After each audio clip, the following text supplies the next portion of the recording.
Et yo les Nakamas, c'est Alexandre, j'espère que vous allez bien les gars. Aujourd'hui on se retrouve sur la chaîne Foot pour parler encore une fois d'une analyse des joueurs du Real Madrid avec un autre épisode que vous avez beaucoup demandé après celui de Karim Benzema. On va parler aujourd'hui du cas de Casemiro. Casemiro les amis qui pour moi est le soldat parfait qui manquait au milieu de terrain du Real Madrid par rapport à Toni Kroos et Luka Modric qui eux servent plutôt à réguler le jeu, à plutôt détruire les lignes adverses avec leurs passes, avec leur génie footballistique et leur vision du jeu. C'est des joueurs qui en la présence de Casemiro sont totalement libérés pour contrôler le ballon, pour en tout cas se libérer un peu de certaines tâches défensives et surtout construire le jeu à merveille. Casemiro à l'époque c'était le mec qu'on appelait Monsieur 100% avec le Real Madrid en termes de Ligue des Champions parce qu'il était présent en équipe première en 2014 quand on a remporté la Ligue des Champions. En 2015, il était prêté à Porto, du coup il n'a pas participé à l'élimination en demi-finale contre la Juve, mais il était ensuite de retour pour s'imposer définitivement pour les 3 sacres de suite entre 2016 et 2018. Après maintenant, bon du coup la règle des 100% elle s'est finie du coup maintenant depuis 2018, parce que du coup on s'est fait éliminer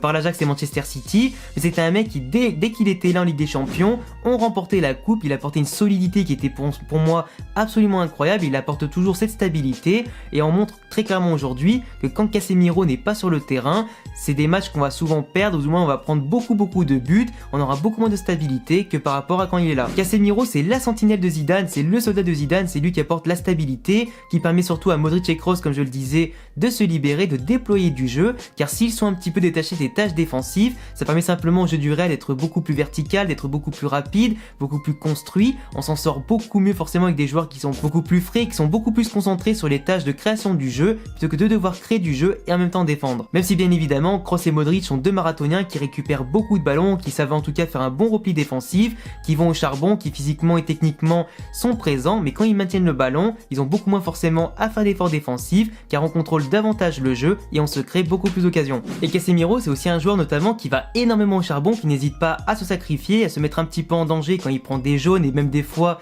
quelques cartons rouges, mais si en ce moment il n'en a pas pris de carton rouge je crois depuis bien longtemps. C'est un joueur qui va toujours à l'extrême limite, pas forcément dans l'agression du joueur adverse, mais qui va beaucoup plus sur le ballon qu'autre chose, et forcément par rapport à son physique, le fait qu'il est quand même imposant et costaud, ça fait voler un petit peu les joueurs adverses qui en Ligue 1 en général sont plus fins, sont plus frêles et surtout plus petits que lui. Du coup ça fait que des fois les chocs sont quand même assez spectaculaires, mais c'est un joueur qui, même s'il fait des fautes, des fois c'est des fautes intelligentes, a du mal un peu à se canaliser, surtout quand on est en grande difficulté, et qui par moments se pénalise tout seul avec déjà un jaune. Le seul reproche à mon sens qu'on peut faire à Casemiro, mis à part le fait qu'il se canalise pas forcément bien suivant l'enchaînement des matchs et suivant aussi la situation contre l'équipe adverse, c'est que c'est un joueur qui techniquement n'est pas le joueur le plus fin au monde, c'est pas en tout cas un brésilien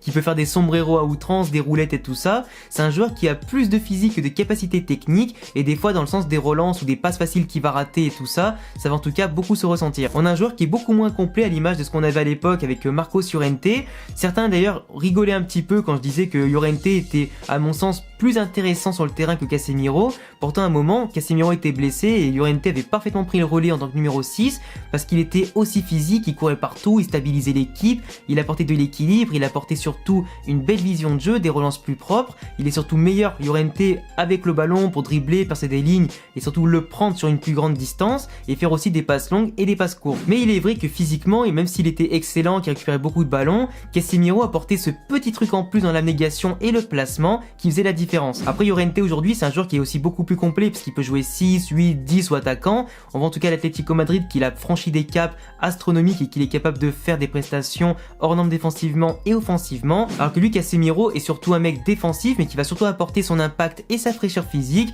sur coup de pied arrêté, sur les centres et sa présence devant. Mais c'est pas lui qui va te faire des différences en dribblant ballon au pied, qui va percer des lignes en allant tout droit, qui a pas forcément la même vitesse qu'un Llorente. C'est vraiment deux profils assez différents, même si pour moi Llorente est plus complet que Casemiro. Mais aujourd'hui de toute façon on s'en fout maintenant de Llorente parce qu'on a que Casemiro. C'est un joueur qui est essentiel au dispositif de Zidane, il est des fois accompagné sur le côté d'un Valverde qui justement apporte deux marathoniens, deux mecs qui ont un volume de jeu absolument énorme, qui quand tu formes un 4-4-2 avec Kroos, Modric, Valverde et Casemiro, apporte une stabilité défensive assez impressionnante, qui permettent simplement aussi à l'arrière-garde de souffler un peu, car ils subissent beaucoup moins d'occasions, et forcément avec un bloc stabilisé comme ça, tu ne peux que verrouiller ta défense, tu prends beaucoup moins de buts et tes attaquants sont beaucoup plus libérés parce que justement libérer des tâches défensives et concentrer sur une seule chose, créer des occasions et marquer des buts. Et puis Casemiro, on le voit en tout cas que dans les petits comme dans les gros matchs, le mec il peut des fois te débloquer des situations, il a mis je sais pas combien de buts en poussant quand l'équipe du coup passe en 3-5-2 ou passe en tout cas en full attaque, qui doit marquer des buts pour remonter, faire une petite remontada, égaliser